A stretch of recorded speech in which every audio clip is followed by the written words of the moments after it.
Hello there. For the sake of understanding today, I want you to think of your skin like it is a container. And inside that main container, there are many littler containers. Some people have more than others. Inside each of those internal containers is a person. A person with its own personality, its own experiences, its own beliefs, its own way of seeing the world, its own preferences. Essentially, each aspect within you, each person, is its own ego. You are not a singularity. You are a multitude. You can stop thinking of yourself as a single person in order to grasp the truth of how your life in this human embodiment actually functions.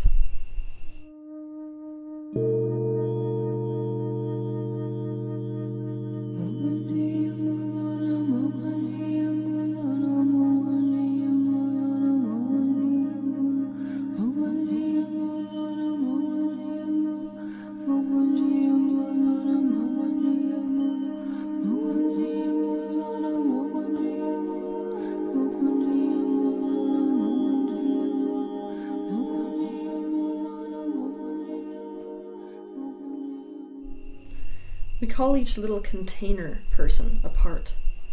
These parts are in various stages of growth and development. They have different relationships with each other. People are not born this way. These parts are created through trauma. A person fragments themselves to cope with the world. We allow certain people out of their little containers and into our body, so they come forward and begin to animate us. Now, when this happens, we think that we are that person who has come through us.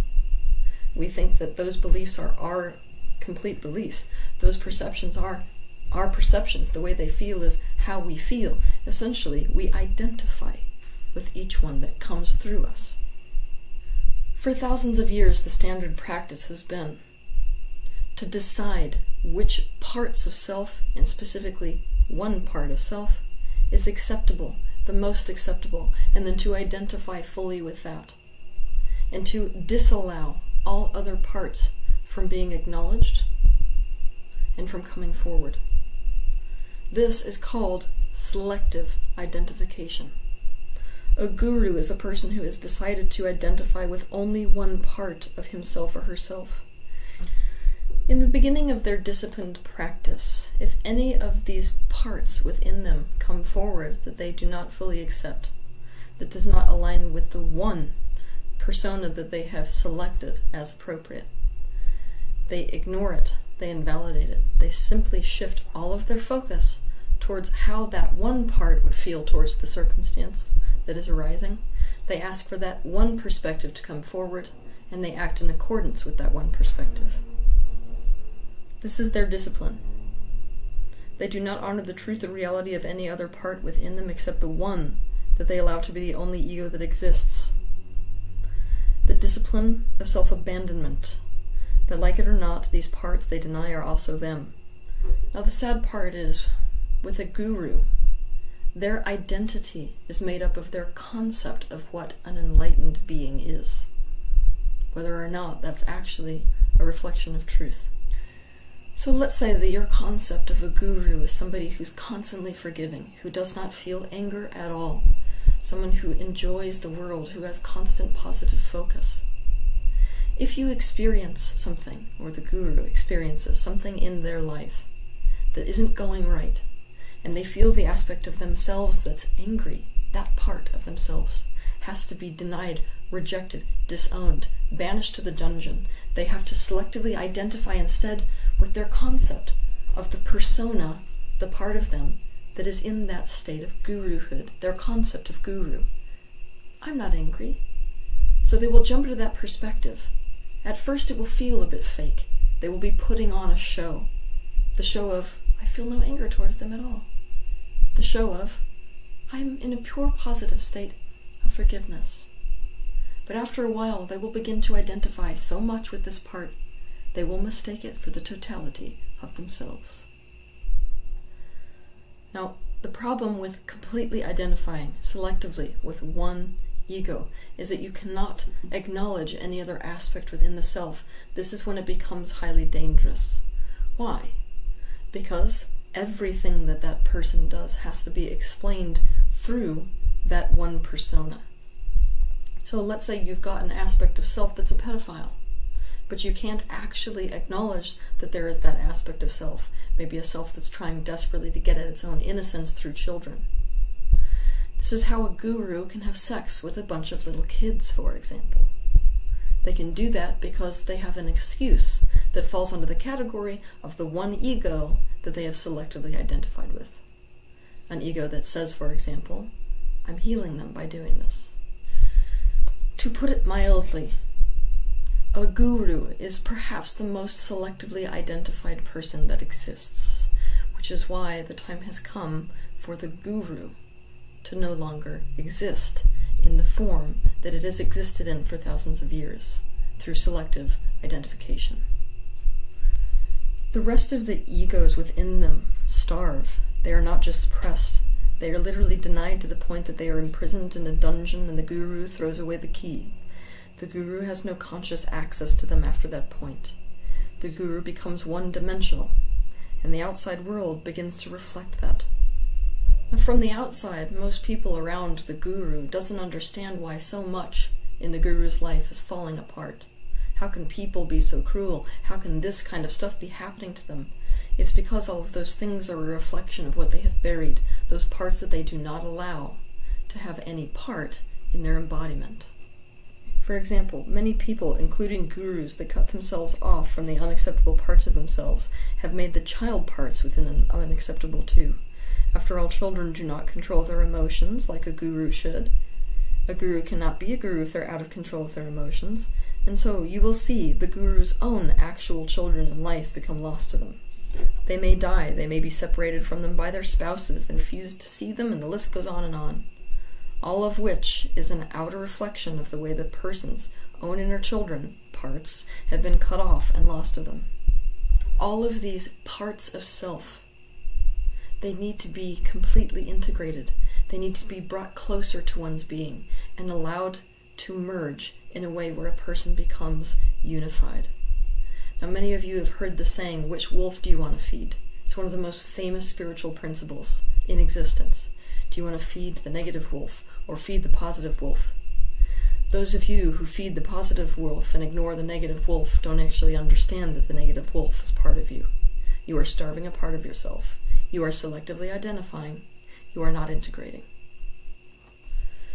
I have been teaching authenticity. Now let's take authenticity to the next level. Authenticity is not who you as one being separate of all these parts are. Authenticity is who all of these parts are, and also none of these parts are.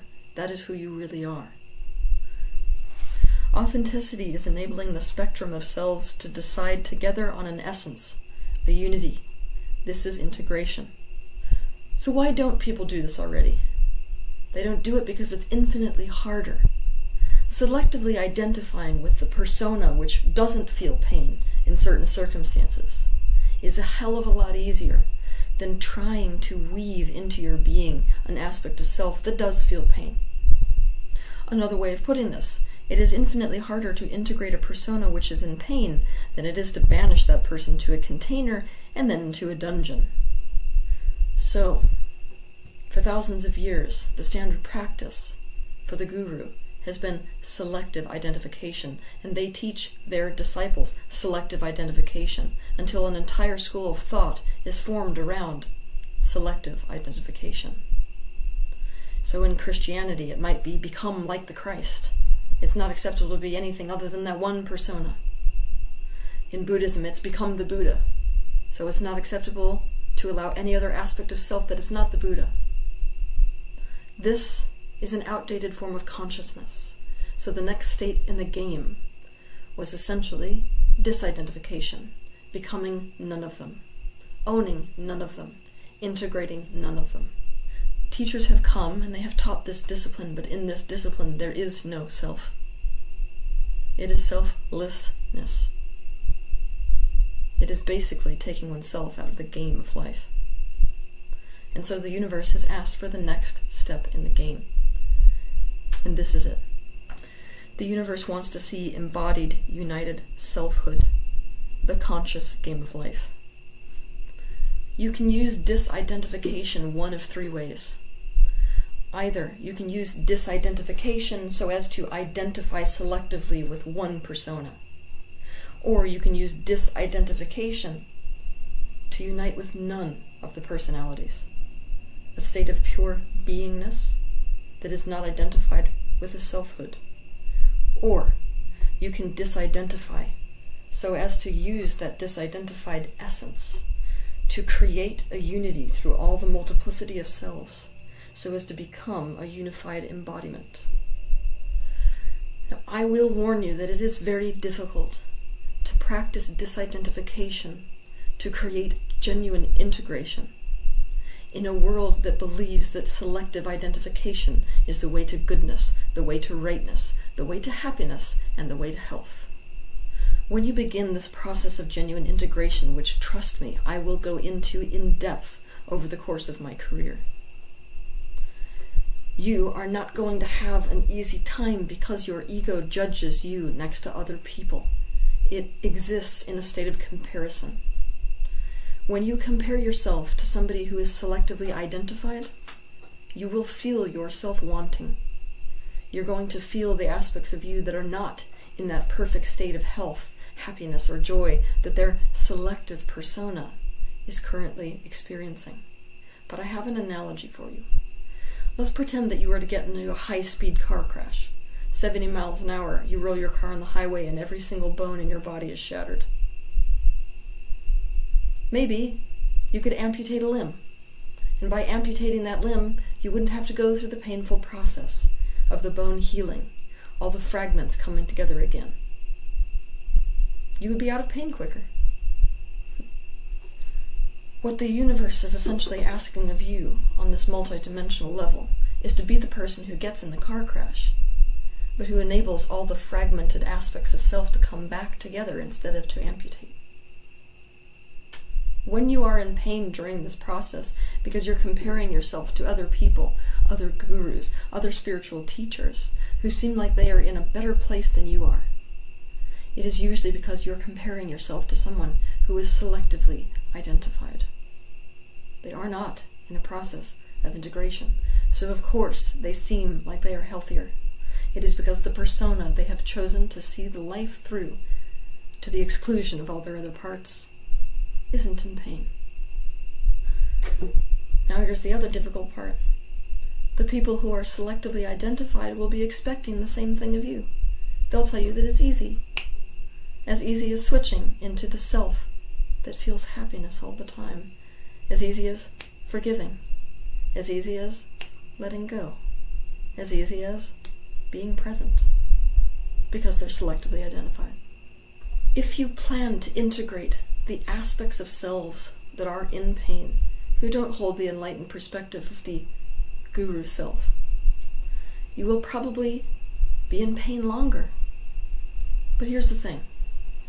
You might, just like that victim whose limbs were shattered, be in pain longer than someone who amputates. What you will end up with at the end of this is a unified self, a selfhood in a state of wholeness. The truth is that these selves within, when integrated, will merge as one, and in doing so, so will the universe at large. It is what the universe meant when thousands of years ago humanity conceptualized of there being a father, the adult, the son, which is the inner child, and the Holy Ghost, the higher self. All will become one. The secret is that the seed of each is contained in the other. So, for example, by cutting oneself off from the inner child, one cannot fully access the higher self. One can only act in a way where, according to an identity, a selected identity, they seem like they have reached the state of the higher self. And so I am here to tell you that the age of selective identification is officially over. The new call from consciousness is to consciously allow these fragmented aspects of selves, the various parts, to merge into one essence, the divine singularity. which was the universe's real plan for embodiment in the first place. Have a good week.